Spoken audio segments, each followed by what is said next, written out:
Ya, terima kasih.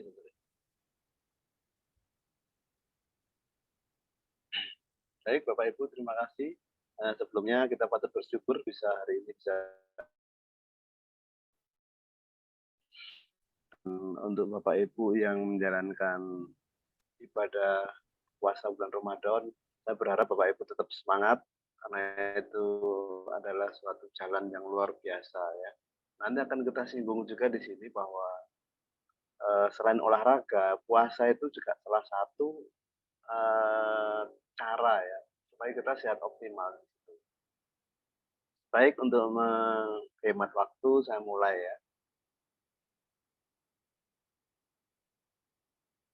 Nah, ada salah.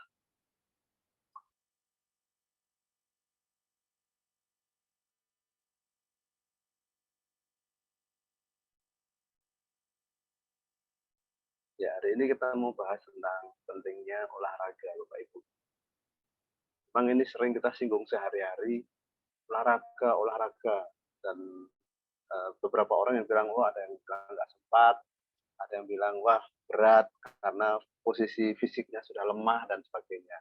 Atau boleh dikata banyak alasan ya, olahraga itu kayaknya nggak sempat, kayaknya belum bisa dilakukan. Bapak Ibu, sebelum kita masuk ke bahasan ini, saya mau bercerita bahwa kami pribadi, baik saya dengan Dokter Rizwan itu, kami olahragawan semua sebenarnya. Tapi ya, karena waktu yang sekarang belum ada kesempatan yang baik, kami belum bisa maksimal. Dan di sini kami merasa kurang sekali bahwa untuk mencapai kesehatan yang optimal, kita ini olahraganya masih kurang gitu. Nah, nanti mau tanya olahraganya apa, bisa tanya Dokter Rizwan. Bapak Ibu sekalian, bahwa kenapa kita menyinggung tentang olahraga? Di sini dari Departemen Kesehatan kalau menggemakan tentang Germas ya Bapak Ibu, Gerakan Masyarakat Hidup Sehat. Jadi semuanya adalah mengacu kepada kesehatan.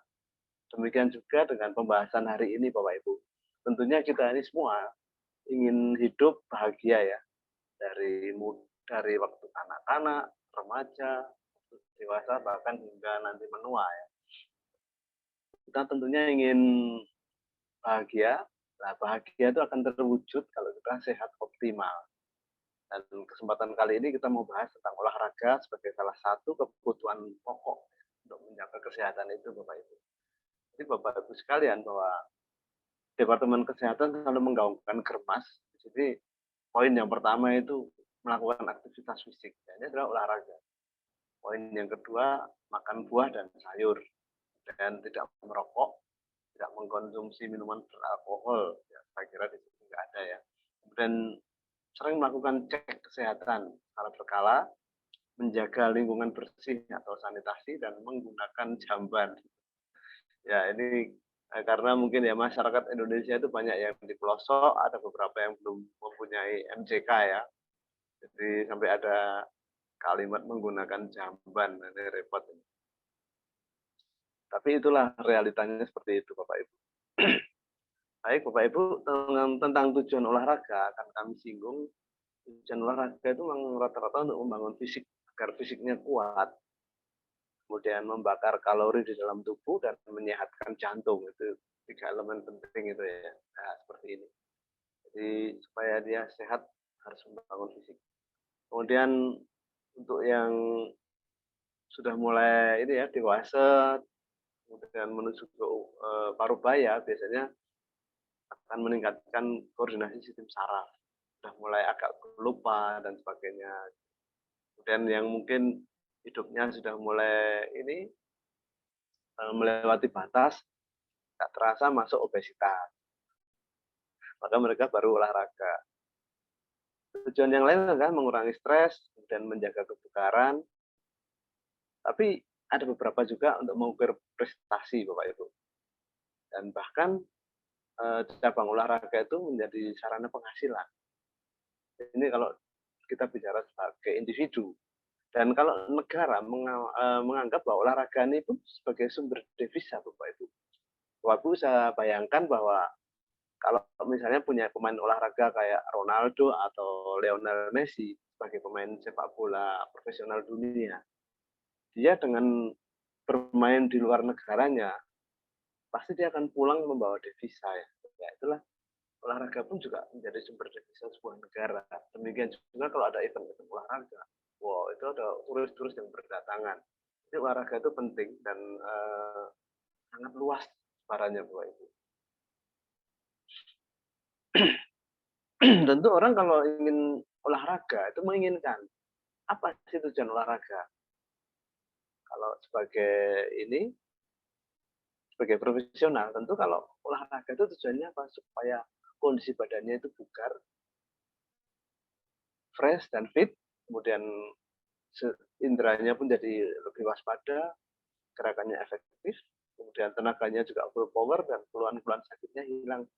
Kalau ini semua bisa kita lakukan ya, saya kira semua orang sadar ya olahraga itu penting. Jadi seperti ini. Kemudian eh, yang menjadi masalah memang kadang-kadang kita membagi waktu ya Pak. Jadi waktu olahraga itu bisa pagi hari, bisa siang, ataupun bisa malam hari. Nah, disinilah bahwa tubuh manusia itu ditakdirkan sudah semuanya serba autopilot ya. Semuanya autoproteksi dan sebagainya. Kita bisa melakukannya kapan saja Bapak Ibu. Kalau pagi hari tentu harus ada cara yang lain. Misalnya udara masih dingin ya pakailah jaket. Kalau siang jangan melakukan olahraga yang di panas terik ya, karena tubuh itu akan lebih mengeluarkan energi yang besar untuk menyesuaikan diri. Demikian juga kalau malam, kita juga harus sadar malam itu oksigennya kurang. Jadi waktu olahraga itu bermacam-macam, tapi kita harus mensiasatinya. Memang ada beberapa usia seseorang dari anak-anak sampai manula ya. Jadi jenis olahraga itu diperlukan sesuai dengan kondisi kesehatan tentunya dan juga sesuai dengan kondisi usia ya Bapak Ibu. Kalau kita kondisi sehat tentu orang mencari olahraga untuk menuju kebugaran.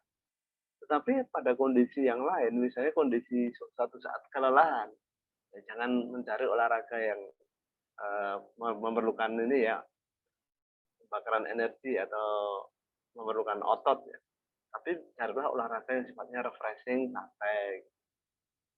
Kalau kondisi sakit, nah ini beda lagi. Sakit tetap perlu olahraga, tetapi arahnya untuk pemulihan.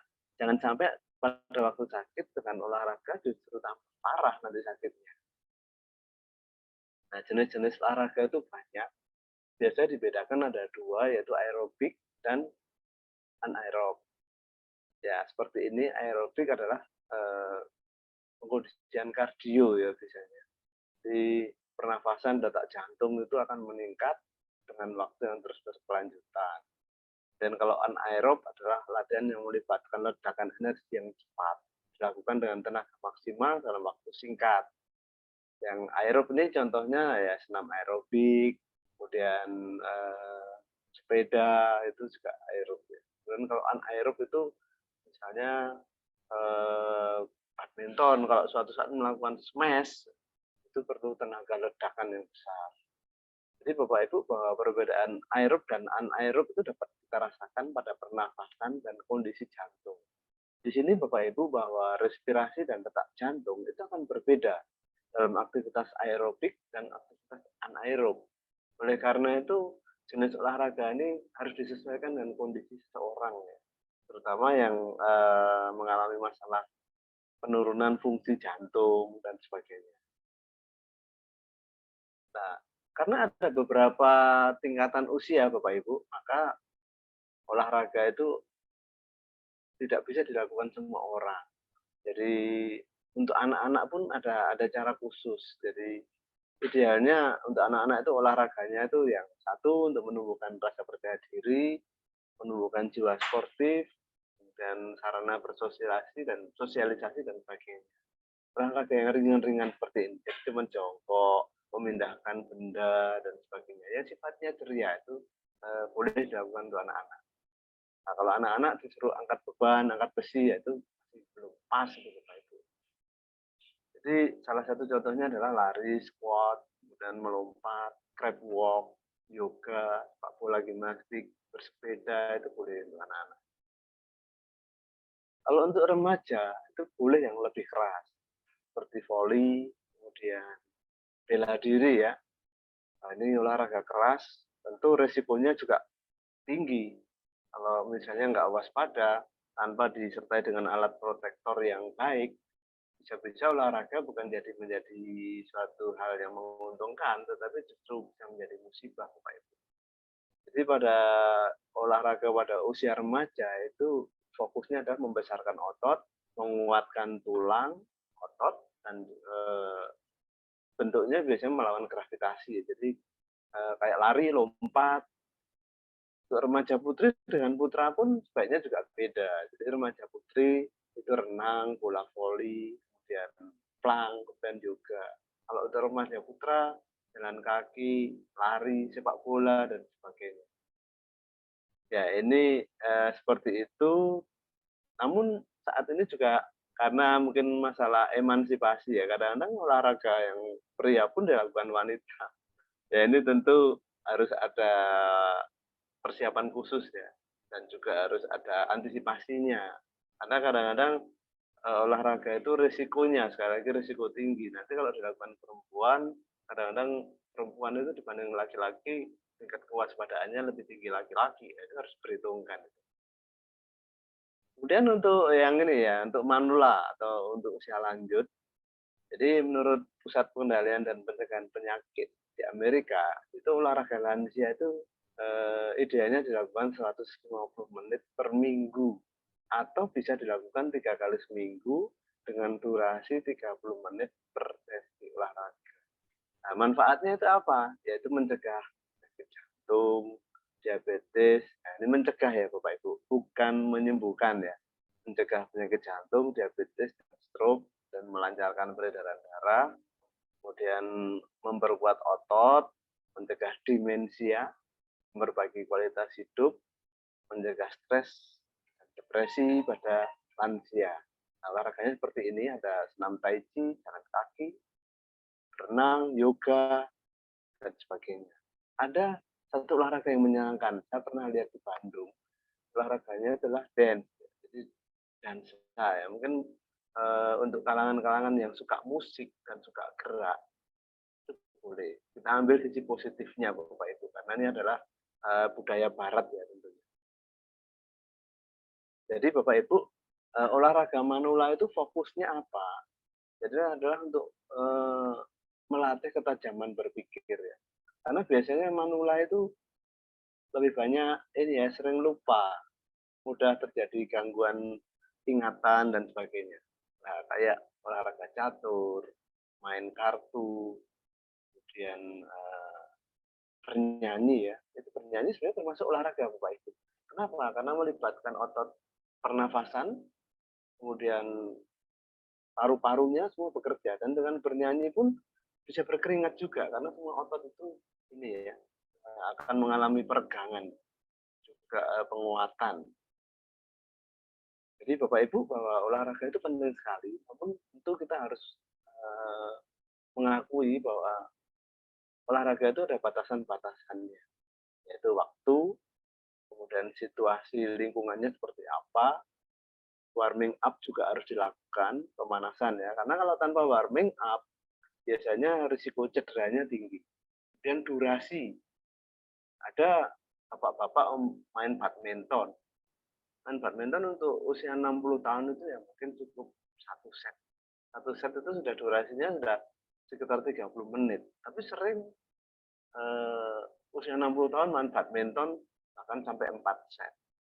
Nah, memang satu kali nggak apa-apa, dua kali nggak apa-apa. Tapi banyak.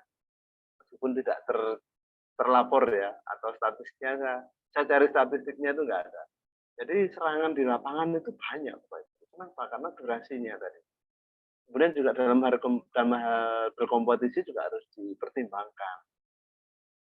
Gara-gara mengejar hadiah, olahraga malah cedera, malah terjadi kecelakaan. Itu juga repot. Kemudian setelah olahraga tentu harus diperhitungkan juga pelenturan. Karena begitu otot-otot sudah terjadi pengencengan, penguatan otot, semuanya tegang. Itu kalau nggak dilenturkan kembali, itu akan menyebabkan ini ya cedera olahraga. Dan tentu harus dipikirkan juga istirahatnya. Habis olahraga nggak bisa tidur, berarti salah. Atau nggak tidur tapi olahraga, itu juga salah.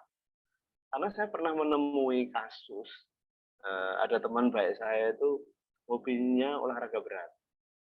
Jadi sering dari luar kota, belum istirahat, langsung main badminton. Saya cuman waktu itu dalam hati aja, ini orang kok nggak ada capeknya gitu. Dan ternyata apa yang terjadi Bapak Ibu, eh, waktu itu setelah ketemu itu selang kira-kira 1 tahun kemudian saya mendengar kabar itu sudah almarhum. Kenapa? Karena kalau tubuh kurang istirahat, tidak pernah tidur, ada olahraga, itu semuanya kacau.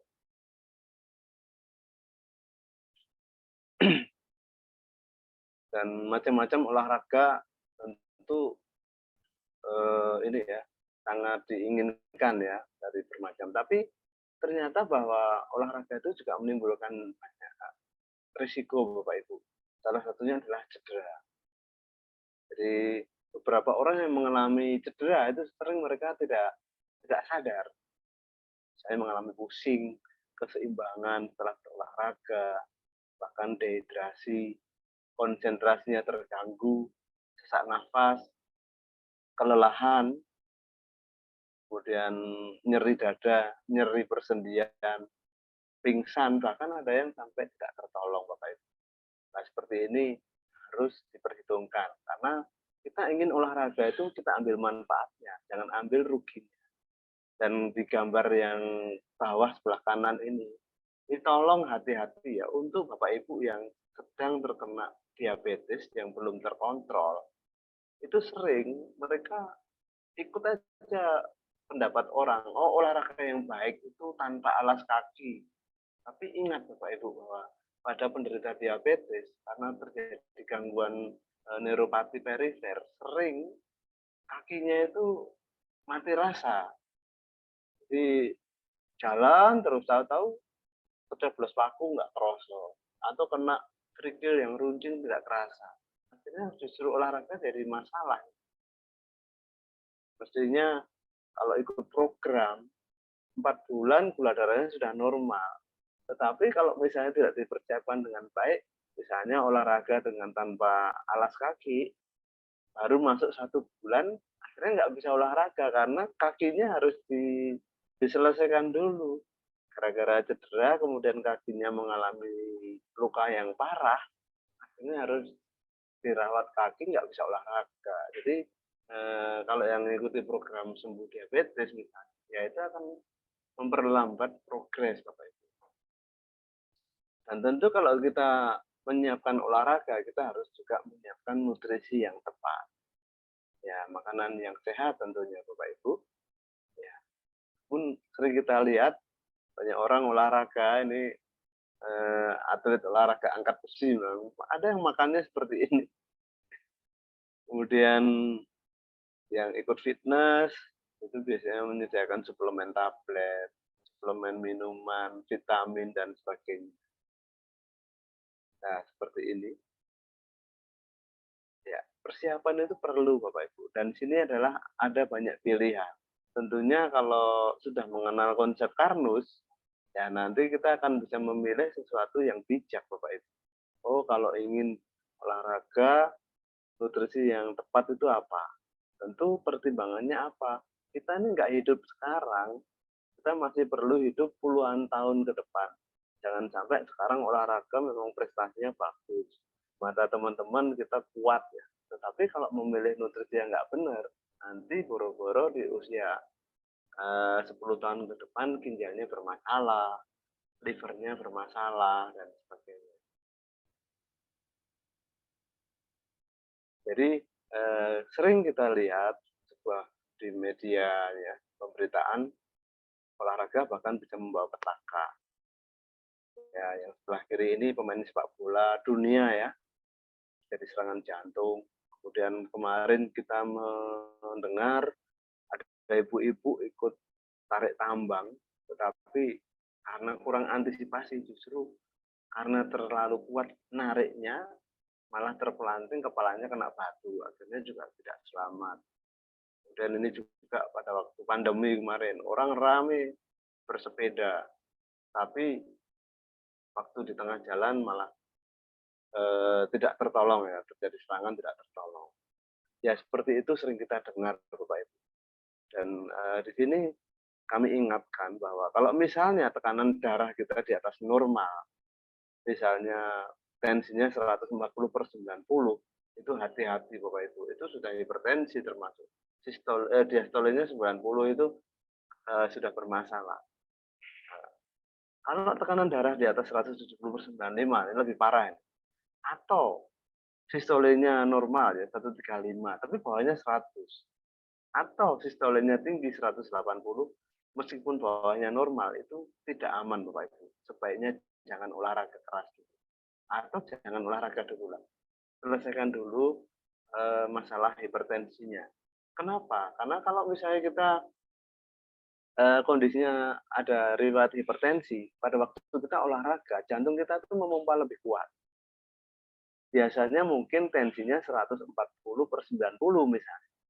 Suatu saat kita lupa durasinya berlebih, maka pada waktu olahraga itu bisa-bisa tensinya itu naik dari 140/90 bisa menjadi 200/110. Wah, kalau udah seperti itu resiko stroke di jalan itu bahaya sekali Bapak Ibu. Ini harus diperhitungkan. Dan untuk usia-usia lanjut, ini ada satu tips sederhana. Jadi kalau olahraga itu gambarannya adalah apa? Kita hitung nadi. Jadi detak jantung per menit. Kalau misalnya nadinya itu mencapai angka tertentu, sebaiknya jangan dilanjut. Nah, rumusnya itu pakai rumus 220 dikurangi umur Bapak Ibu. Misalnya umurnya 50, berarti detak jantung yang optimal adalah di angka 220 dikurangi 50, yaitu di angka 170. Jangan lewat 170. Ya, ini salah satu tips sederhana. Meskipun banyak sekali tips-tips yang lain, nanti bisa kita pelajari lebih lanjut ya. Jadi seperti itu Bapak Ibu. Tentunya olahraga yang ideal seperti apa? Sekali lagi bahwa kita ini ingin hidup bahagia hingga usia lanjut. Ya harapannya seperti di gambar ini. Bisa waktu muda pun tetap ceria, sehat. Kemudian pada waktu sudah mulai berkarir, selain berprestasi, olahraganya baik, juga karirnya juga mendukung ya. Dan kalau kita lihat ada salah satu Perdana Menteri tetangga kita ya, Malaysia nih Pak Mahathir, sampai usia 90 tahun itu masih bugar ini. Nah ini adalah idaman kita semua Pak Ibu. Jadi saya kira nanti dengan konsep Karnus kita akan bisa seperti ini bahkan lebih ya Bapak Ibu.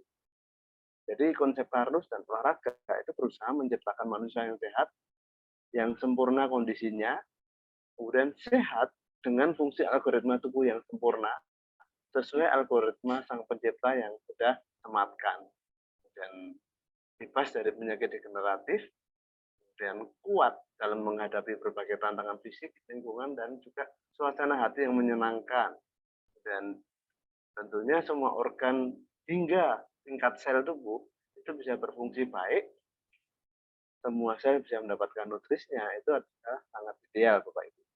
Tidak tergantung obat ataupun zat aditif lainnya, dan tubuh dalam kondisi homeostasis ataupun homeodynamic stasis. Ini adalah olahraga yang ini ya, sesuai dengan konsep Karnus, seperti ini. Ya, jadi bahwa manusia sudah dilahirkan seperti ini Bapak Ibu, mempunyai fitur, sekali lagi kami ingatkan, manusia itu ditakdirkan hidup di dunia, makanannya adalah seperti ini. Jadi makanannya dari tumbuh-tumbuhan dan dari hewani. Jangan makan makanan yang palsu ya. Kemudian fitur manusia dengan tumbuhan itu beda, fitur manusia dengan hewan itu juga beda. Di sini kita harus sadar Bapak Ibu bahwa algoritma kita ini berbeda Bapak Ibu. Dan lebih diperjelas lagi oleh founder konsep Karnus kita Pak Iwan Beni, sangat sederhana tetapi dalam.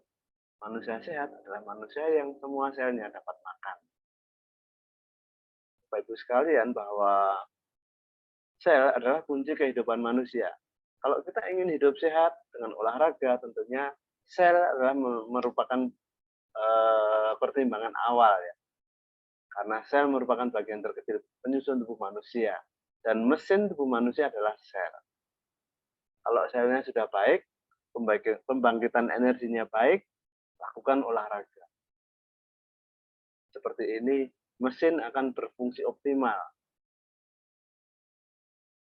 Ya, kalau misalnya sebuah mesin berfungsi optimal itu kalau sering kita servis, kita pakai. Kalau tubuh kita ya sering dipakai olahraga, Bapak Ibu. Kuncinya adalah bahwa jika sel kita ini bisa mengolah makanan sesuatu, terutama bisa menyediakan namanya asetil-CoA, kita dengan olahraga apa saja, asalkan risikonya kecil, asalkan dipertimbangkan dengan baik, maka olahraga itu sangat penting. Dan di sini Bapak Ibu bahwa ingat bahwa olahraga penting, kesehatan optimal itu mutlak perlu, namun harus dipersiapkan ya. Bagaimana tubuh kita ini dalam menyelenggarakan semua kebutuhan dalam hal penyediaan energi. Dalam hal ini adalah makanannya, tentu juga lambungnya, kemudian bagaimana dengan sirkulasi darah, dan sebagainya. Dan tujuannya sekali lagi untuk menuju hidup sehat optimal, menuju homeostasis, Bapak Ibu. Ya, seperti ini mudah-mudahan ini akan mengingatkan kembali bahwa olahraga itu harus dirancang. Kenapa? Karena banyak sekali orang yang hobi olahraga, tujuannya supaya langsing misalnya. Tetapi pada waktu mau olahraga justru kekurangan nutrisi. Itu adalah suatu musibah Bapak Ibu. Ingin langsing, olahraganya kencang, nutrisinya kurang. Pasti suatu saat ginjalnya akan bermasalah. Sel-sel tubuhnya bermasalah, bahkan organ-organ yang lainnya semuanya bermasalah. Demikian juga untuk menghadapi penyakit degeneratif Bapak Ibu. Pastikan bahwa lambung sehat, semuanya normal, lakukan olahraga. Tapi bukan berarti kalau sudah mengalami resistensi insulin ataupun defisiensi insulin, kita nggak boleh olahraga, nggak bisa juga. Olahraga tetap bisa dilakukan di semua kondisi, baik kondisi sehat, kondisi kelelahan, maupun pada saat kondisi sakit. Tetapi kita harus pintar-pintar menyesuaikannya, Bapak Ibu. Jadi seperti itu Bapak Ibu, bahwa konsep Karnus itu mencegah, maaf ini salah ketik ya, konsep Karnus maksudnya. Konsep Karnus mencegah olahraga bisa membawa petaka. Jangan sampai terjadi petaka ya Bapak Ibu. Jadi sekali lagi usahakan tadi tekanan darahnya itu di angka aman, kemudian ada tips sederhana tadi 220 dikurangi umur untuk nadinya. Ya, seperti ini kita nggak ingin. Dan kalau olahraga memang arahnya apa? Tadi memang olahraga itu rata-rata adalah untuk membakar kolesterol, Bapak Ibu. Ya, seperti ini ya. Kita prihatin banyak orang yang lupa olahraga akhirnya kebablasan, badannya gemuk. Ya, seperti ini jangan sampai terjadi. Tentu dengan olahraga bisa. Memang olahraga itu akan memperbaiki metabolisme ya. Ini yang sudah sering kita bahas beberapa kuliah Karnus. Aktifkan otot. Jadi olahraga itu untuk memperbaiki metabolisme, mengaktifkan otot, dan membakar kolesterol dan lemak. Membakar kolesterol dan lemak salah satunya adalah dengan poin 3 ini, bercinta. Tapi tidak harus dengan cara ini, bahkan dengan olahraga yang sifatnya kompetitif pun bisa. Jadi sifatnya kegiatan yang menantang. Jadi pada waktu bulan puasa lakukan kegiatan yang menantang ya. Jadi mungkin kita mengadakan bakti sosial ataupun menciptakan sesuatu yang menantang itu juga akan bisa merilis kolesterol Bapak Ibu. Jadi Bapak Ibu semua bahwa seperti itu yang kami sampaikan. Parameternya apa? Kita ingin hidup sehat optimal. Usahakan bahwa lingkar perut kita di bawah 90 untuk laki-laki, di bawah 80 untuk wanita, trigliserid kita di bawah angka 150, HDL kolesterol kita di atas 40 untuk pria dan di atas 50 untuk wanita, tekanan darah di angka 135/85, gula darah puasa di bawah 100, ya kita kemungkinan akan bisa sehat optimal. Ditambah lagi dengan olahraga itu sangat bagus sekali. Jadi targetnya apa? Olahraga adalah sesuai konsep Barnes yaitu menuju homeostasis dan homeodinamikasi. Homeostasis adalah proses dan mekanisme otomatis yang dilakukan makhluk hidup untuk mempertahankan kondisi konstan agar tubuhnya dapat berfungsi dengan normal meskipun terjadi perubahan lingkungan. Kalau homeodynamic stasis kurang lebih sama dengan homeostasis tetapi pada kondisi mobilitas yang lebih tinggi. Itu homeodynamic stasis. Kalau homeostasis dia cukup menyesuaikan dengan kondisi lingkungan ya. Lingkungannya itu diam. Tapi kalau homeodynamic stasis mengkondisikan dengan kondisi mobilitas yang berbeda. Contohnya homeostasis adalah kita kerja di kantor. Kita kan banyak duduk, diem ya. Dari situ tubuh kita upayakan bagaimana supaya sehat. Tapi kalau homeodynamic stasis itu berlaku untuk atlet. Misalnya kerja kita nih, atlet itu ada atlet maraton. Ya pasti tubuhnya kan bisa mengalami homeodynamic stasis selama perencanaannya itu baik ya. Jadi Bapak Ibu semua, di sini kita permudah bahwa kunci hidup sehat dengan olahraga itu penting sekali. Ada 9 kunci. Di sini olahraga masuk di poin keempat ya.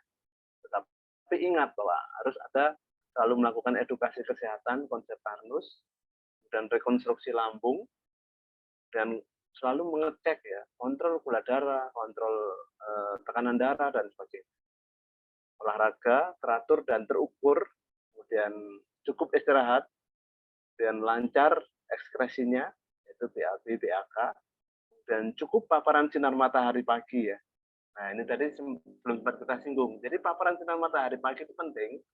Kenapa? Karena dengan paparan sinar matahari, di dalam tubuh kita ini ada opsin ya. Opsin itu akan menjadi aktif. Opsin ini yang akan menyebabkan pengaturan arus listrik dalam tubuh kita ini menjadi baik dan optimal, dan penting sekali Bapak Ibu bahwa berjemur itu penting. Dan yang kedelapan adalah manajemen stres, dan yang kesembilan tentu kita selalu berdoa, senantiasa bersyukur, umur panjang, dan juga diberikan kesehatan yang cukup. Jadi seperti itu Bapak Ibu, bahwa kesimpulan dari penyampaian kami, olahraga adalah kebutuhan yang mutlak penting untuk menjaga kesehatan. Dan olahraga jika tanpa persiapan itu akan menimbulkan risiko besar, bahkan bisa menyebabkan cedera atau sesuatu yang fatal. Dan dengan olahraga saja tidak menyelesaikan permasalahan penyakit degeneratif, dan tanpa disertai tindakan lain, tujuan sehat optimal dengan olahraga itu masih akan kurang. Yang kelima adalah olahraga yang benar adalah untuk membangun dan menguatkan, bukan merusak atau melemahkan.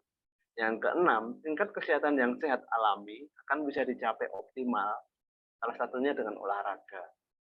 Yang ketujuh, tingkat kesehatan yang tidak alami, misalnya masih menggunakan obat misalnya, itu tidak akan mencapai tingkat kesehatan yang optimal, meskipun dilengkapi dengan olahraga. Yang kedelapan, konsep Barnes merupakan cara alamiah untuk mencapai tingkat kesehatan alami yang optimal tanpa obat ya di sini ya. Kemudian olahraga itu merupakan salah satu giat hidup sehat yang mutlak yang disarankan oleh konsep Barnes. Dan yang terakhir, puasa dan olahraga adalah sebuah tindakan yang sangat baik untuk menuju tingkat kesehatan alami yang optimal. Ya, kemarin kita singgung orang yang puasa itu harus olahraga. Kenapa?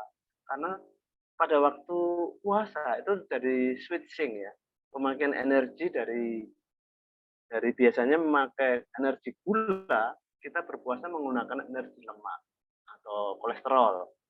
Nah, pada waktu sudah terjadi switching, manfaatkan situasi switching ini dengan olahraga. Supaya apa? Supaya kolesterol yang menjadi penghambat, menjadi ini ya, masalah di saluran pembuluh darah itu bisa dibersihkan dengan puasa dan olahraga. Jadi itu semua Bapak Ibu, seperti ini beberapa orang yang sudah menerapkan konsep Barnes, yang selamat ini berpuasa dan juga setiap hari bersepeda dan sehat. Ya ini juga yang sakit mahnya pun harus diperbaiki lagi. Seperti ini. Jadi beberapa orang sudah menerapkan konsep Barnes. harapan kita semuanya menuju sehat, meskipun kondisinya sakit, tidak usah takut, tetap harapan itu ada. Yang penting semangat. Ya, terima kasih Bapak Ibu, tetap dengan agi serial, hati, dan beras karnus, fibrosik, termasuk juga alga kiri dan sebagainya. Mudah-mudahan kita semua diberikan kesehatan yang optimal. Jangan lupa untuk olahraga. Ya, terima kasih, saya kembalikan ke Dr. Iswan. Baik, terima kasih Pak Sabto atas pemaparannya ya, tentang pentingnya olahraga. Luar biasa ini. Karena memang di balik olahraga itu menyimpan banyak manfaat yang sebenarnya kita butuhkan ya untuk bisa mencapai kondisi hidup sehat gitu ya. Nah, tadi sudah jelaskan. Nah, bagi para sahabat kamus semua yang sudah hadir ini, sekarang boleh bertanya tentang apapun ya, yang related tentang masalah olahraga. Nah, boleh juga kalau mungkin yang memiliki pengalaman-pengalaman menarik, boleh juga untuk di-share. Silakan, kami berikan kesempatan untuk mau bertanya secara langsung, silakan.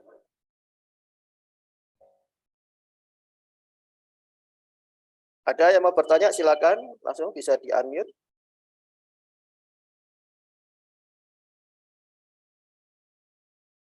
Nah, kalau masih belum ada, ini saya ingin bertanya kepada Pak Sabto tentunya ini ya, supaya ini mengawali. Ini Pak Sabto, ini tadi Pak Sabto sempat memaparkan bahwa dengan berolahraga salah satunya juga bisa mengatasi masalah misalnya itu gangguan dalam beristirahat, gangguan tidur jadi lebih enak. Nah, itu apa yang terjadi Pak Sabto? Kalau misalnya kita itu berolahraga lalu tidur bisa lebih enak. Apakah karena kita olahraga terus capek ya, lalu tubuh kita bisa tidur, atau ada mekanisme yang mungkin bisa diperbaiki, itu apa sebenarnya yang terjadi di kondisi seperti itu Pak Sabto? Silakan. Baik, Dr. Iswan. Ini pernah saya alami ya, waktu saya dulu pegawai negeri itu ya. Jadi karena kegiatannya kurang, banyak duduk, kegiatannya kurang, itu malamnya sulit tidur. Dan yang kedua saya amati anak-anak pada waktu kemarin ya, WFH ya, pada waktu sekolah online itu, anak-anak itu semua kesulitan tidur. Kenapa? Karena pada waktu hanya duduk-duduk di rumah, pelajarannya online, akan terjadi dua permasalahan. Yang pertama adalah makannya banyak, gerakannya kurang. Nah, kalau makannya banyak, gerakannya kurang, otomatis di dalam darah itu banyak sekali deposit-deposit makanan yang tidak terpakai. Akhirnya mungkin gula darahnya tinggi, kolesterolnya tinggi, aliran darahnya nggak lancar. Nah, pada waktu aliran darah tidak lancar, ini ada hubungannya dengan pendistribusian ini ya, hormon melatonin ya. Hormon yang membuat rasa ngantuk itu. Nah, kalau melatoninnya itu saatnya didistribusikan, kemudian aliran darahnya itu macet, ya tidurnya pasti tidak berkualitas. Bahkan tidak bisa tidur, nggak ada capeknya soalnya. Itu salah satunya dari situ, Dr. Iswa. Mungkin ada tambahan sendiri, Dr. Iswa. Oke, Pak Sabto, ya itu ya tadi ya, memang itu salah satu manfaat ya daripada olahraga itu yang bisa kita peroleh ya. Nah, ternyata mekanisme bagaimana olahraga bisa membuat kita tidur lebih enak ya, tadi sudah dijelaskan oleh Pak Sabto. Baik Pak Sabto, ini ada pertanyaan yang sudah ada dari para sahabat Karnus. Ini dari Pak Suprapto yang pertama nih Pak Sabto. Beliau bertanya, kalau untuk olahraga tenis lapangan bisa nggak ya? Durasinya sebaiknya berapa lama? Ah, itu Pak Sabto. Ada beberapa pertimbangan yang harus diperhitungkan ya. Olahraga tenis lapangan itu pasti akan terkena sinar matahari yang kuat ya. Nah, di situ ada ancaman berupa heat stress. Jadi kalau misalnya kita kurang minum ataupun saat berpuasa, jangan olahraga tenis lapangan di siang hari. Lakukan di sore hari. Tetapi kalau masalah durasi, Ya tentu kita harus memperhitungkan bahwa, terutama tadi ya, dari nadi aja udah ada ketahuan ya. Kalau misalnya usianya 50 tahun, ya makanya nadinya optimal di 170. Dan tentu yang bisa mengukur ini adalah individu masing-masing, Pak Prapto. Jadi, oh saya biasanya main tenis itu kan agak santai ya Bapak Ibu ya, meskipun dia berlari-lari, eee, kita harus memperhitungkan bagaimana kondisi lututnya. Nah, kalau nutrisinya kurang kolagen, ya nanti dengan banyak lari-lari nanti bisa cedera lutut. Kemudian kalau misalnya juga pada waktu mau tenis itu mungkin ada masalah di lambung misalnya, ya itu nggak bisa lama. Jadi yang bisa menilai itu diri sendiri, yang penting kalau ukurnya adalah tadi ya, nadinya jangan melewati angka tadi. Yang kedua, jangan terjadi kelelahan. Itu bisa diukur kalau terjadi kelelahan yang berlebih itu apa? Badan kita sakit semua. Kemudian tidurnya justru terganggu, makan nggak enak. Itu ya Dokter Iswan, mungkin ditambahkan Dokter Iswan. Iya, ya. Saya juga pernah mengalami itu Pak Sabto, kalau pas overtrain itu ya, itu istilahnya ya olahraga yang instan itu ya, ekstrim itu malah kita jadi capek dan juga malah sulit tidur. Iya, Itu mungkin betul. menjelaskan Pak ya. Jadi memang seperti yang sudah dijelaskan Pak Sabto tadi, memang dalam olahraga ini harapannya itu bisa dilakukan secara teratur dan terukur gitu ya Pak Sabto ya tadi ya. Itu Betul. jadi harapannya bisa membawa manfaat yang lebih optimal. Meskipun tentu saja juga ada beberapa olahraga tadi seperti yang dijelaskan Pak Sabto tadi, olahraga yang sifatnya aerobik maupun yang anaerobik ya, istilahnya gitu. Jadi kalau anaerobik itu ya memang tadi seperti Pak Sabto katakan harus ada ukurannya ya, jangan terlalu memaksakan. Nah, mungkin kalau dilakukan secara bertahap dan rutin, tubuh juga bisa melakukan penyesuaian dan adaptasi ya. Tentunya kalau apalagi olahraga yang sifatnya aerob yang bagus sekali. Nah, itu dilakukan secara teratur dan terukur tadi seperti yang disampaikan Pak Sabto. Baik, Pak Suprapto semoga menjawab. Ini ada pertanyaan lagi Pak Sabto dari Pak Junaidi. Ya, sudah masuk. Terima kasih Pak Junaidi pertanyaannya. Ini kalau olahraga saat puasa Ramadan dilakukan malam hari setelah sholat taraweh, bagaimana efektivitasnya, Pak? Nah, ini. Olahraga dilakukan setelah tarawih ya, malam Taraweh, ya? ya.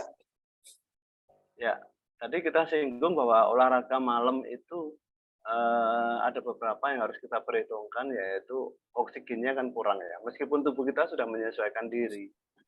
Jadi, pastikan bahwa kondisi di lingkungan kita olahraga ini udaranya bersih. Jadi bersih, kemudian tingkat kelembapannya juga tidak terlalu tinggi ya. Kalau seperti itu nanti resiko kalau misalnya kelembapannya tinggi lah, resiko terjadinya gangguan penyakit pernafasan bisa terjadi. Dan, memang olahraga tujuannya ototnya menjadi lebih ini ya, lebih kuat dan aliran darahnya lancar kan. Nah, kalau sudah aliran darah lancar ya sudah selesai Bapak Ibu.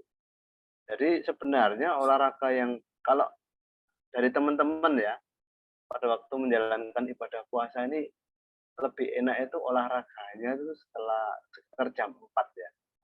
Ngabuburit tapi sambil olahraga. Tapi olahraganya yang, menyenangkan. Syukur-syukur bisa bersosialisasi ya, ketemu temennya, ketemu apa, itu lebih enak. Jadi kalau malam itu ya jawaban saya tolong diperhitungkan bahwa situasi kondisinya berbeda, karena malam itu, oksigennya kurang. Dan olahraga malam itu tergantung dari cadangan energi kita, Bapak Ibu. Pernah disinggung oleh Pak Iwan, kalau kita kekurangan vitamin D, olahraga malam itu sangat berbahaya. Kenapa? Karena di malam hari itu nggak ada sinar matahari. Jadi kemungkinan tubuh kita mengeluarkan energi itu besar. Tetapi kalau kita kekurangan vitamin D itu bahaya, kita bisa kolaps. Ya, Iya, Dok. ya memang itu ya. Kalau olahraga di pagi hari tadi seperti Pak Sabto pagi sore lah gitu ya. Itu wah ini menarik sekali, ada namanya olahraga sifatnya piknik. Wah itu berolahraga Ya, tapi tidak terasa itu ya, luar biasa.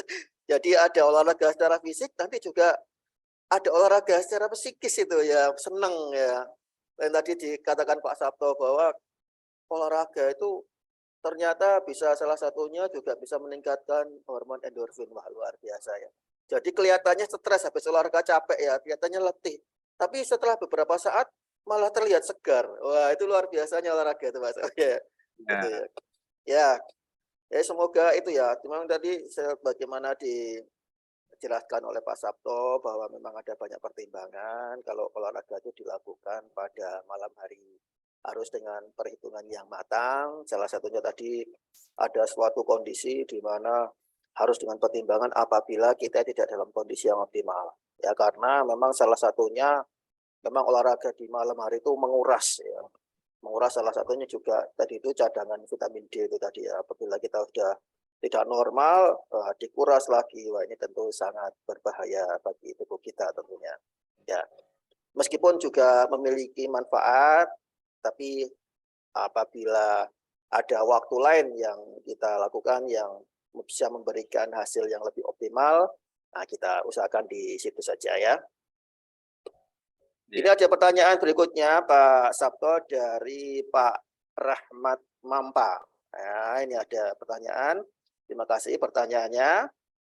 Tadi di kesimpulan slide yang terakhir disebutkan bahwa pentingnya olahraga dan puasa. Saya adalah salah satu anggota grup keto tapi tidak pernah menerapkan keto. Intinya adalah bahwa puasa minimal 16 jam dan dianjurkan minum banyak. Salah satunya adalah dengan VCO ya, dan olahraga diperbanyak. Pertanyaannya nih Pak Sabto, apakah bisa keto itu digabung dengan konsep Karnus? Nah ini menarik sekali nih Pak Sabto, silakan untuk disikapi ini Pak Sabto. Ya, terima kasih Pak Rahmat. Ya. Ya, jadi kami sangat menghargai ya bahwa niat untuk hidup sehat optimal itu sangat perlu ya, kita sama-sama ingin hidup sehat. Hanya kalau eh, di itu ya kesimpulan dari konsep Karnus itu kan mengembalikan kepada algoritma sang pencipta. Nah, kalau kita ada kata-kata algoritma yang sudah disematkan, manusia itu adalah termasuk omnivora, Bapak. Jadi makanan manusia itu adalah dari tumbuh-tumbuhan dan dari hewani. Dan pola makanan yang sehat itu harus beragam. Kenapa? Karena tidak ada satu macam makanan pun yang sempurna. Itu yang sering disinggung oleh founder konsep Karnus, Pak Iwan ya. Hari ini saya makan pisang misalnya. Pisang itu ada kaya kalium, ada vitamin C dan sebagainya. Tapi dia belum tentu memiliki kadar yang lain. Makanya harus beragam. Nah, di konsep Karnus, ya mohon maaf, kalau dengan diet keto memang kami kurang setuju. Tapi bukan berarti kita anti keto, tidak. Diet keto itu berlaku untuk saat-saat tertentu ya. Misalnya kita ingin program misalnya ya. Di hal-hal tertentu kita setuju. Misalnya dengan program puasa itu kita setuju. Tapi kalau hanya disuruh makan makanan yang mengandung lemak ya konsep Karnus tidak setuju karena manusia itu sekali lagi omnivora. Dia harus makan beragam dan setiap satu jenis makanan tidak ada yang sempurna. Jadi kalau kita jawab tadi apakah penting puasa dan olahraga, itu penting sekali. Pada waktu puasa sudah terjadi switching tadi ya, kapan tubuh itu menggunakan lemak untuk energi. Nah, disitulah kesempatan pada waktu terjadi switching, energi itu kita optimalkan supaya apa? Supaya lemaknya itu terkuras, terurai gitu loh. Sehingga akhirnya pembuluh darahnya bersih dan nanti pada waktu hari kemenangan di Idul Fitri itu kita sehat. Bukan malah pada waktu Idul Fitri kita masuk rumah sakit. Ya itu tulisan jawabannya. Mudah-mudahan membantu. Oke, terima kasih Pak Sabto, ya jawab jelas sekali ya. Semoga bisa membantu untuk bisa mencerahkan ini dari Pak Rahmat ini ya. Nah, ini ada pertanyaan lagi dari Master Subani, Pak Sabto. Nah, ini menarik sekali pertanyaannya, yaitu beliau bertanya, nah, sebenarnya terima kasih juga untuk Pak Subani, Master Subani sudah bertanya ini ya. Beliau bertanya, apa ada hubungan antara olahraga dengan hormon endorfin? Nah, itu Pak Sabto. Ya, ya sangat sangat ada, Pak. Jadi olahraga itu biasanya kan melakukan kegiatan di tempat yang lain, di lain tempat ya. Misalnya kita biasanya satu hari kita kerja di ruang kerja yang ukurannya 3x4, boleh dikata sempit. Suatu saat kita olahraga di alun-alun atau di mana, itu kan suasananya sudah berbeda.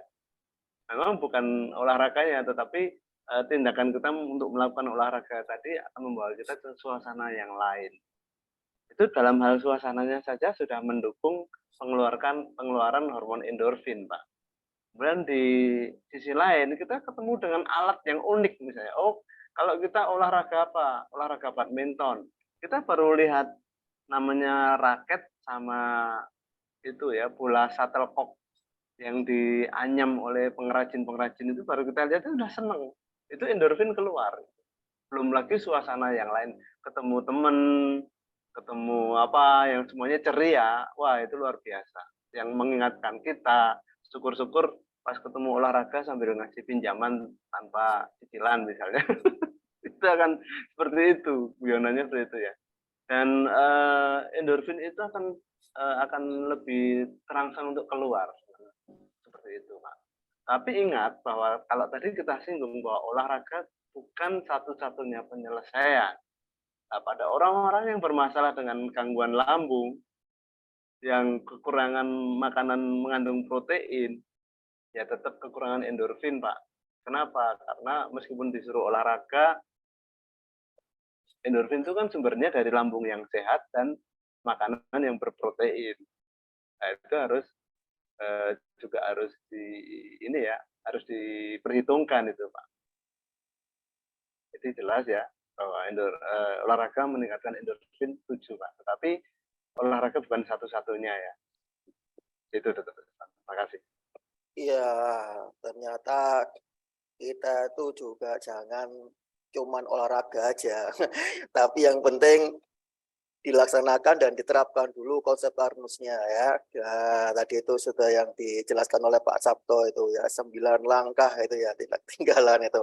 Itu diterapkan maka olahraga bisa optimal. Tapi kalau olahraga aja jungkir balik tapi tidak menerapkan konsep Arnus ya, tentu efeknya tidak optimal gitu ya Pak Sabto ya.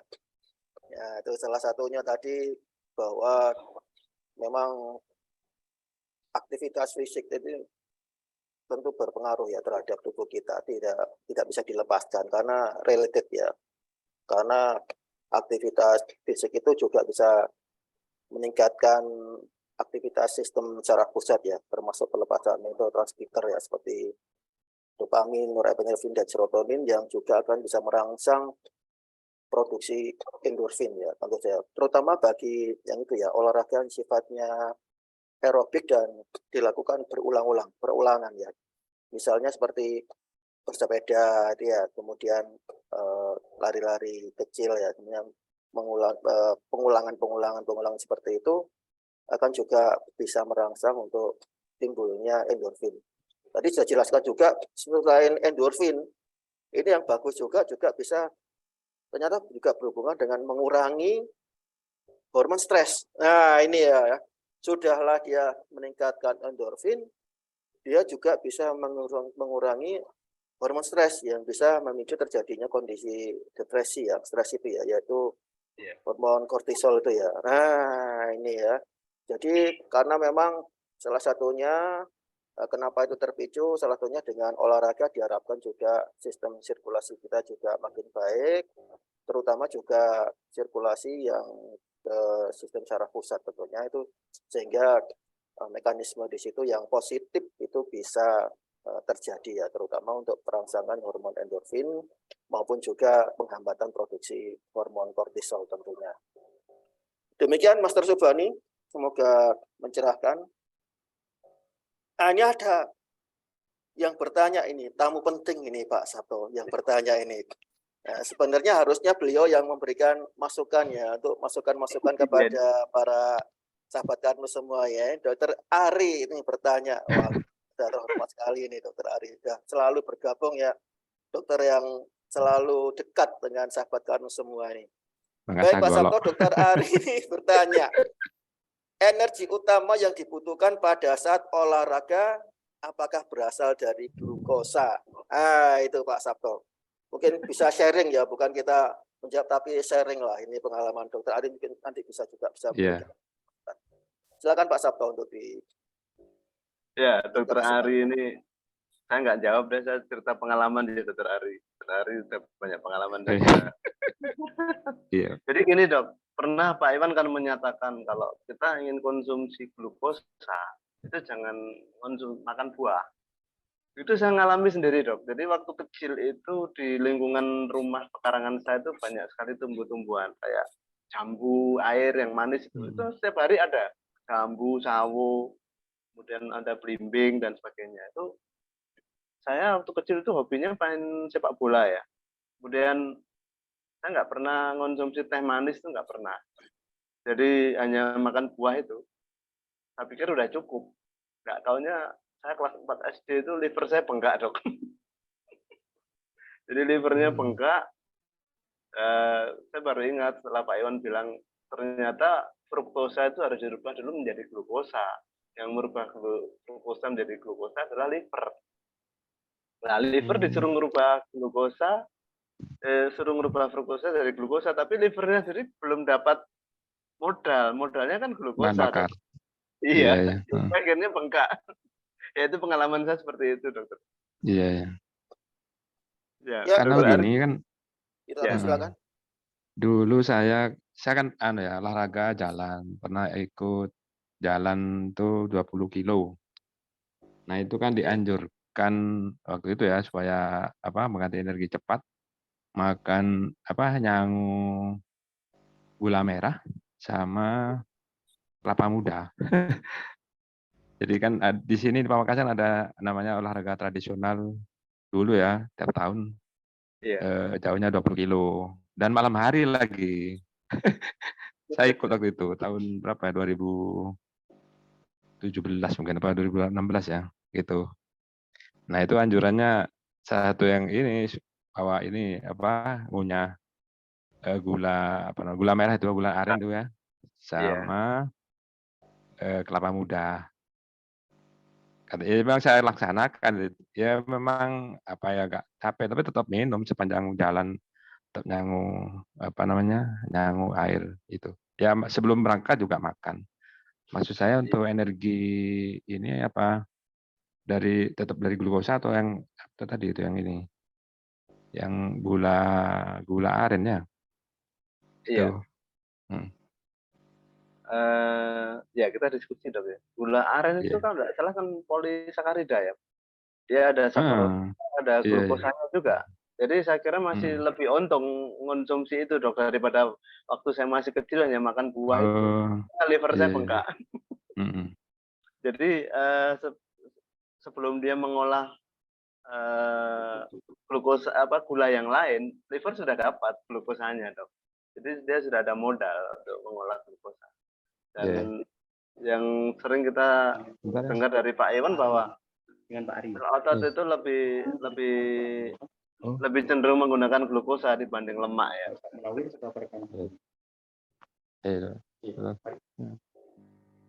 Iya Dokter Ari. Wah, ini Dokter Ari tengah kesibukan masih sempat. Ada tamu.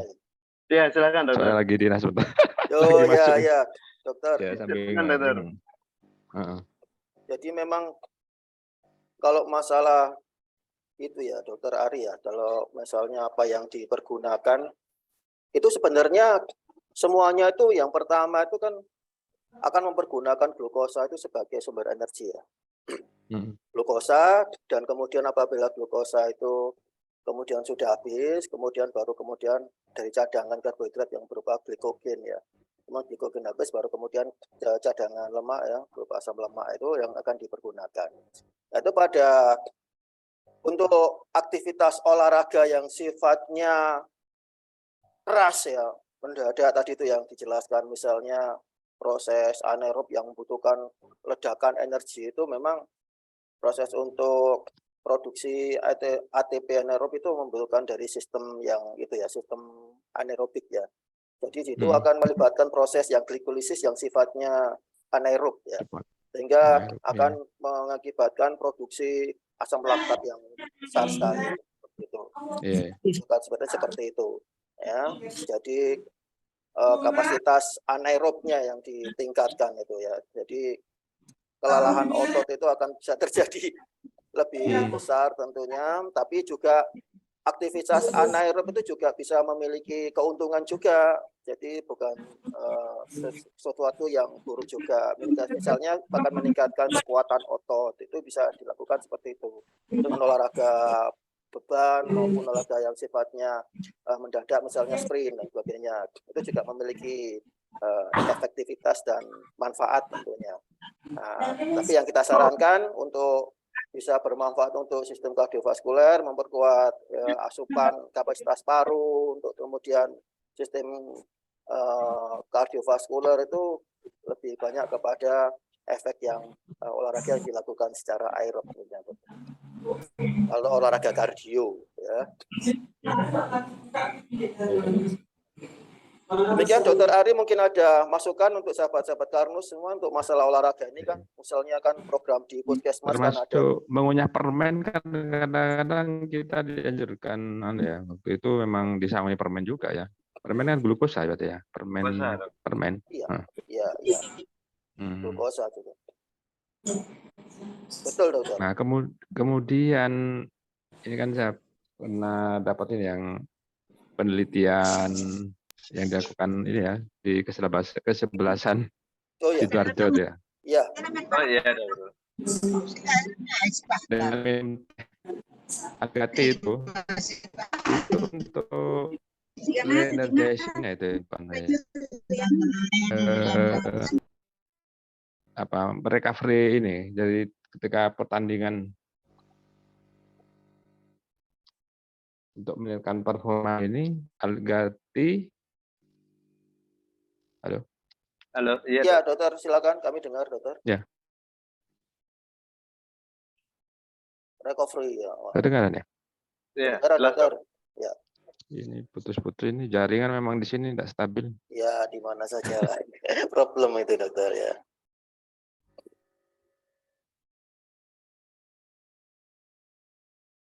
Ya, fungsi Algati itu.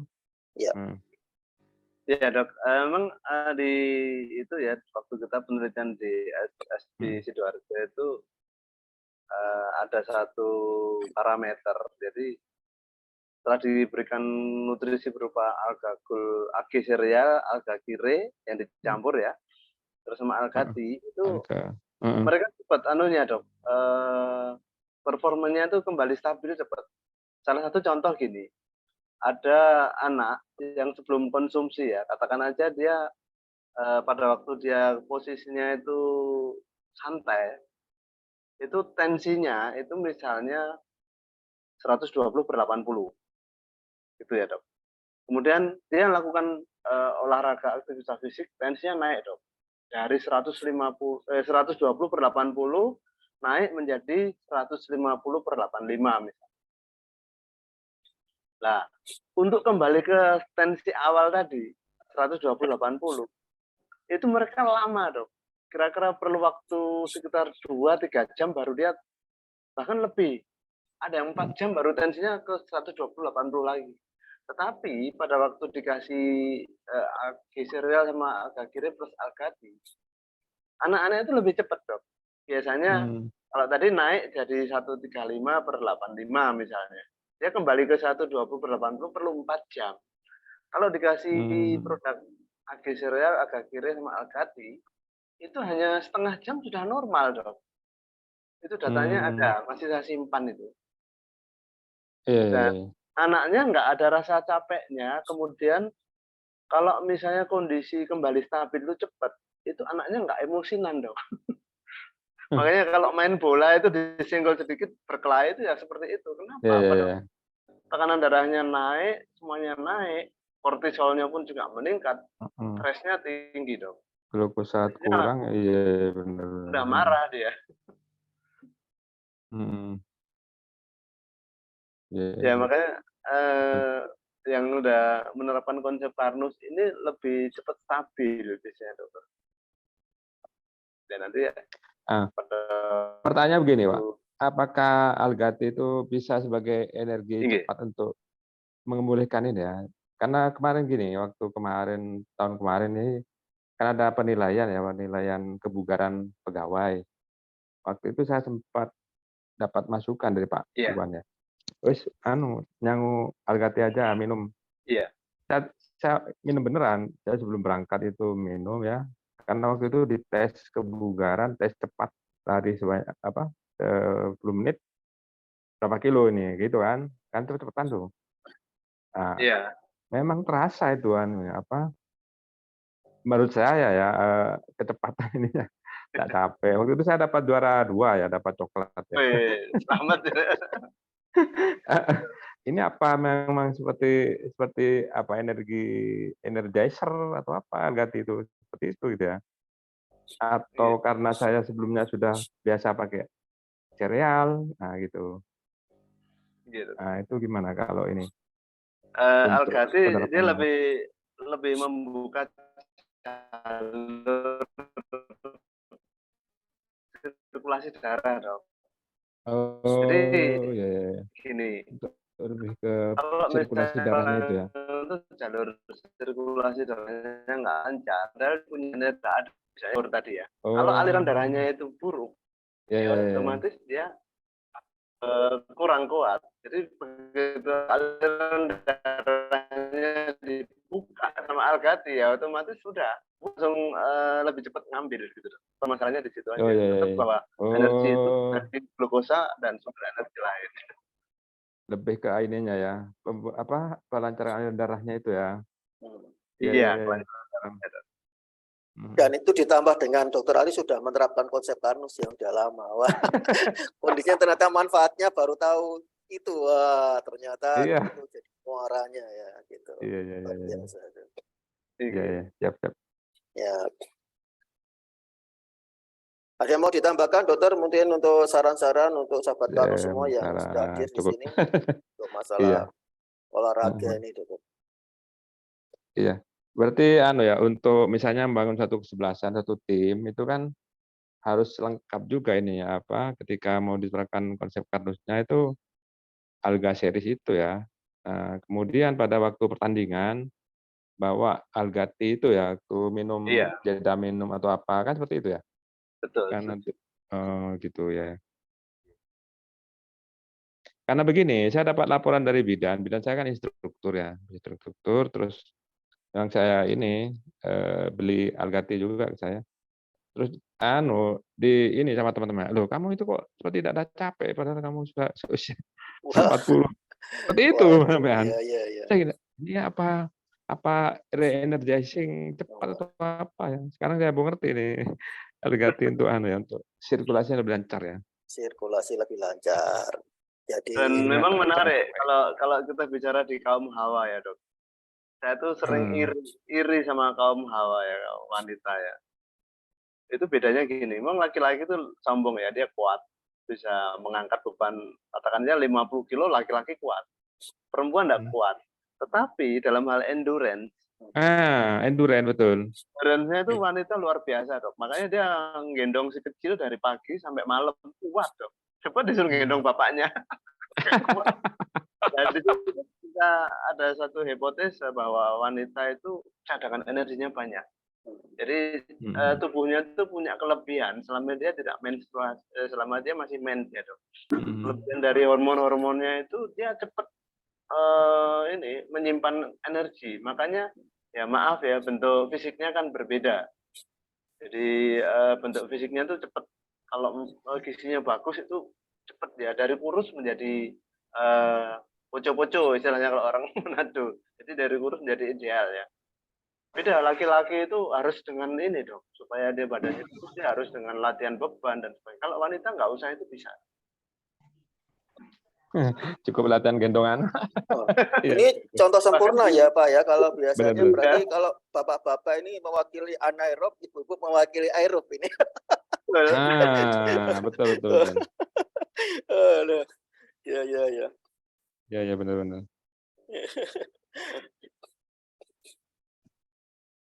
Baik ya, apapun itu tentunya untuk masalah olahraga ini seluruh tadi yang menarik sekali adalah bahwa memang dilakukan secara teratur kalau bisa dan terukur memang ya. Ada banyak hal yang harus kita perhatikan untuk olahraga ini jadi tidak sembarangan juga. Ternyata ada ilmunya ya. Nah, ini alhamdulillah di Health Talk Konsep Farnus ini kita jadi tahu ilmunya bahwa ternyata olahraga juga tidak boleh sembarangan. Harus terukur ya. Itu salah satunya juga dalam hal olahraga juga penting sekali untuk dilakukan, misalnya setelah olahraga itu dilakukan pengkondisian ya. Jangan sampai terjadi cedera setelah olahraga, nanti malah bisa mendapatkan masalah tentunya. Juga harus diperhatikan adalah asupan air ya. Jangan sampai para sahabat kanu semua mengalami dehidrasi ya dari proses olahraga itu karena juga berbahaya karena air itu juga sangat diperlukan untuk bisa mengoptimalkan ya proses metabolisme di tubuh kita. Nah, itu ya. Baik, terima kasih Dokter Adi sudah bisa berbagi untuk para sahabat Garuh semua. Semoga bisa menjadi masukan dan bisa menjadi inspirasi ya bagaimana cara melakukan olahraga yang baik tentunya untuk sehari-hari. Baik, ini ada pertanyaan lagi dari Pak Sabto dari Budi. dari Om Karnus ya, Pak Budi Ya, Setio ya. Ini beliau bertanya, apakah rajin ngepel, rajin menyapu halaman, nah, yang dilakukan sampai berkeringat itu termasuk olahraga? Nah, ini Pak Sabto. ya itu aktivitas fisik ya, memang termasuk olahraga ringan. Nah, kalau kita hubungan dengan keseimbangan ya antara kalori yang masuk sama kalori yang keluar tentunya. Iya iya. Tapi Jadi kalau termasuk untuk kondisi olahraga ya. olahraga kita nggak masuk. kita naik sepeda sprint nggak masuk. Ya, Aktivitas fisik memang membakar kalori ya dokter Ari ya. Jadi olahraga itu adalah gerakan yang teratur, ada waktunya, ada ininya, ada dan Targetnya. waktu tertentu. Nah, itu jadi itu olahraga. Tapi kalau ini aktivitas fisik ringan, betul. aktivitas fisik. Ya. Tapi meskipun begini juga memiliki manfaat tentunya ya, Dokter Ari ya. Manfaat, betul. Jadi para Benar, sahabat kami semua jangan meremehkan ya untuk ngepel, nyapu halaman, nyapuin rumput ya. Nah, itu jangan diremehkan, kalau bisa dilakukan teratur, wah itu juga bermanfaat juga tentunya ya. Karena kadang-kadang ada sering ini kalau dari pasien itu ketika kita suruh olahraga kan saya sudah ngepel begini-begini. Nah, ya perlu kita jelaskan bedanya olahraga dengan aktivitas fisik itu. Jadi memang ya semuanya bisa bakar kalori sih untuk aktivitas fisik ringan, ngepel, nyapu dan sebagainya itu. Tapi belum masuk kategori olahraga.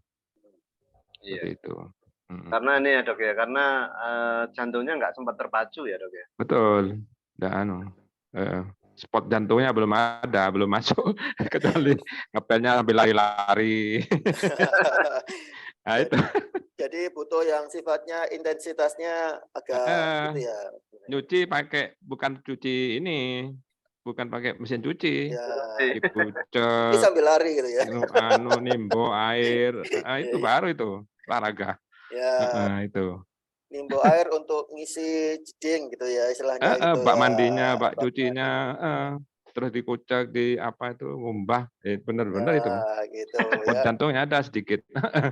Karena saya pernah ngalami. Jadi intensitasnya harus ada ya kalau untuk bisa melakukan olahraga. Iya. Baik, semoga menjawab pertanyaan dari Pak Budi. Ini ada pertanyaan ini. Wah, ada yang tadi jadi mungkin gini, ngepelnya di Mekah itu. Masya Allah. Ya betul. Ya, selain dapat sehat, dapat pahala ya. Nah, itu ya. Ya. Baik. Ya, ini ada pertanyaan lain ya. Ya, ada itu ya, korelasi sedikit lah, tapi gitu untuk olahraga. Jadi gini, ada pertanyaan dari ini siapa nih, pengguna Zoom, apalah.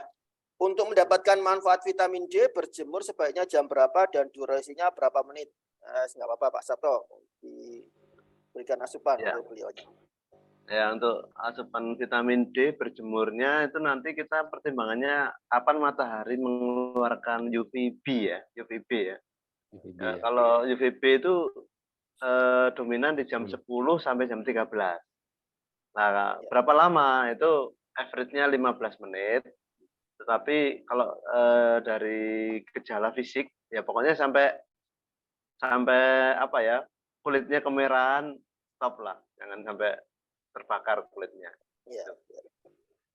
Ya, ya betul sekali Pak Sabto. Jadi meskipun pada dasarnya pada semua durasi ada sinar matahari itu ada ya UVB, tapi optimalnya juga tadi seperti disampaikan Pak Sabto kurang lebih jam 10 ya sampai jam 13 atau jam 14 itu bisa dilakukan. Tentunya berapa lama itu juga itu ya disesuaikan dengan kebutuhan juga ya tentunya. Tadi ada salah satu indikatornya ya jangan lama lah kalau intensitasnya tinggi sekali sunarnya, kalau sebentar saja sudah kulit sudah kemerahan, udah iritasi ya sudah jangan diteruskan karena berbahaya, dilanjutkan besok ya. Tentunya Terus paling ya apa nggak boleh apa?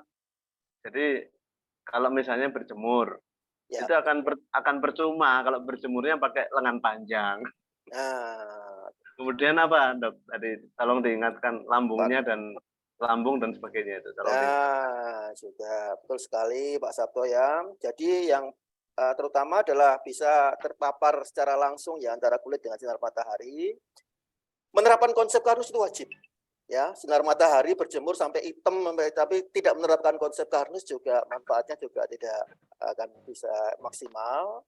Ya, kemudian juga menghindari hal-hal yang bisa menghambat, misalnya pemakaian sunblock tentunya itu juga tidak efektif dan sebaiknya dihindari sehingga aktivitas berjemur untuk bisa mendapatkan vitamin D aktif yang optimal bisa tercapai ya.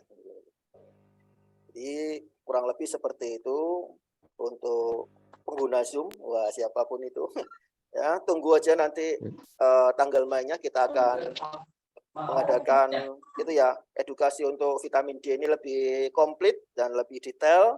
Tentunya nanti harapan kami untuk akan dipaparkan secara khusus ya tentang vitamin D ini nanti pada rencananya kuliah Karnus yang ke-12 yang insya Allah akan kami adakan di Sidoarjo pada tanggal 24 sampai 25 Juni nggak salah Pak ya, Sabto ya, yang sudah direncanakan insya Allah ya. Nah itu silakan untuk para sahabat kami semua yang penasaran ya, apa itu nanti bagaimana ini kajian ilmiahnya tentang vitamin D, monggo silahkan untuk langsung pesan tempat ya untuk bisa terpaparkan ya, bukan saja oleh sinar matahari tapi terpaparkan oleh ilmu dari Pak Iwan Beni Purwodadi langsung tentang konsep vitamin D ini ya dan manfaat dari berjemur itu pada insya Allah kuliah Karnus yang ke-12 tanggal 24 dan 25 Juni di Sidoarjo, tepatnya di Hotel Luminor sebagaimana biasanya kita mengadakan acara kuliah konsep Karnus. Baik, para sahabat Karnus semua, tentunya kita ingin juga berlama-lama dan bisa bersama dengan sahabat Karnus yang lebih lama lagi, tapi waktu juga yang sudah memisahkan. Semoga acara kita pada pagi hari ini bisa membawa manfaat kepada kita semua ya, manfaat bagi kita, bagi keluarga dan juga bagi sesama. Mohon maaf atas segala kekurangan dan kesalahan kami baik sikap maupun cakap kita. Semoga bagi yang ingin bertanya nanti bisa langsung tanya di grup-grup, akan kita bantu ya, kita akan saling belajar dan saling mengisi karena kita semua juga saling belajar. Tentunya bagi yang sudah berpengalaman atau punya tips-tips menarik boleh di-share di grup-grup agar para sahabat Karnus semua bisa mendapatkan manfaat dari penerapan konsep Karnus, tentunya dengan tujuan ya. Kalau konsep Karnus ini cuma ilmu aja tanpa diterapkan nggak ada manfaatnya. Jadi konsep Karnus dengan kajian ilmiahnya baru bermanfaat apabila kita terapkan pada kehidupan kita sehari-hari. Semoga dengan adanya Health Talk ini kita bisa lebih yakin dan bisa lebih mantap dalam menerapkan konsep Karnus dalam kehidupan kita sehari-hari. Baik, terima kasih Pak Sabto sudah menemani para sahabat Karnus semua di semua edisi Health Talk kita. Jangan bosan-bosan Pak Sabto untuk selalu berbagi. Ya.